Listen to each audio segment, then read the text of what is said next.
we have been witnessing dramatic drought, heat waves all along the west coast of the US and in Canada.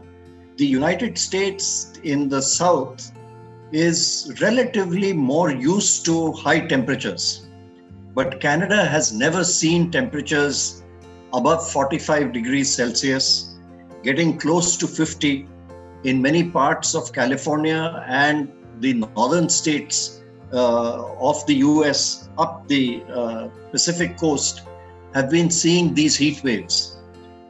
Unfortunately, what happens in countries like in Canada, which have not seen heat waves before, the population is not prepared for it.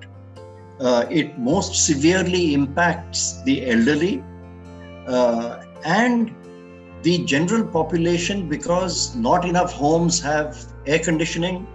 There are systems for cooling are not there. People may not have sufficient cool water stored if they are going outside.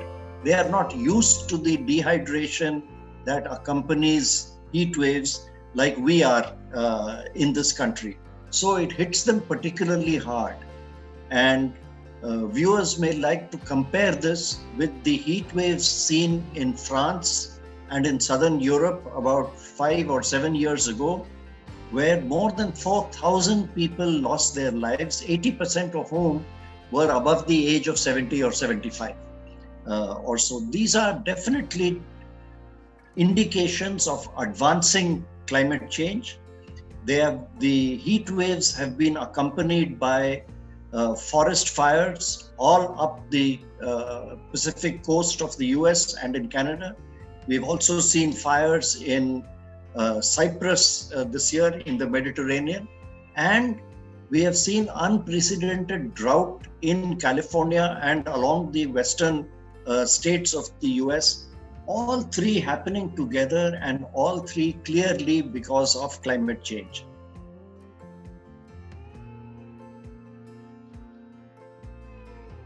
In India, the major new impacts that we have seen due to climate change, which have been particularly striking for us in India, have been, number one, the increasing frequency and severity of extreme rainfall events. And these extreme rainfall events will also involve huge precipitations, which in India we have seen cities like Mumbai, regions around it, similarly in Kerala, have received in one day more rainfall than perhaps is the average for the whole month, and in some areas more than the whole year.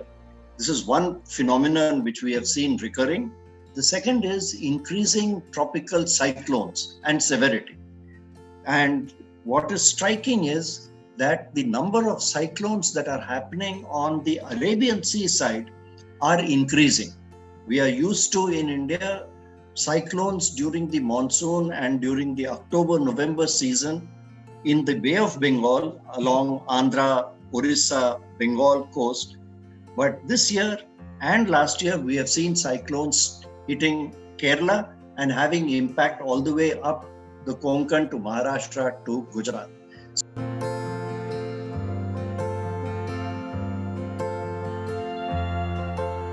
In India, the major impact we are witnessing due to extreme rainfall as well as due to cyclonic events on both coasts has been urban flooding. This we have seen in Mumbai, in Chennai, in other parts, even in Hyderabad, in Kochi, in many places. This requires very severe and drastic improvements in urban drainage so that water doesn't accumulate in the city but is carried away into the ocean nearby to prevent urban flooding. This points to a lack of sufficient drainage arrangements inside the city. That's one. Second, it points to haphazard urban construction. Therefore, urgently, governments need to pay attention to urban construction, urban planning, urban drainage, and natural barriers to protect against cyclones, mangroves, etc., all of which unfortunately we are busily engaged in destroying by unplanned construction and by the real estate and other commercial and industrial lobbies which destroy natural barriers and at the same time lobby with the government to prevent proper environmental regulation. There are many areas in which the Indian government needs to wake up and start doing something.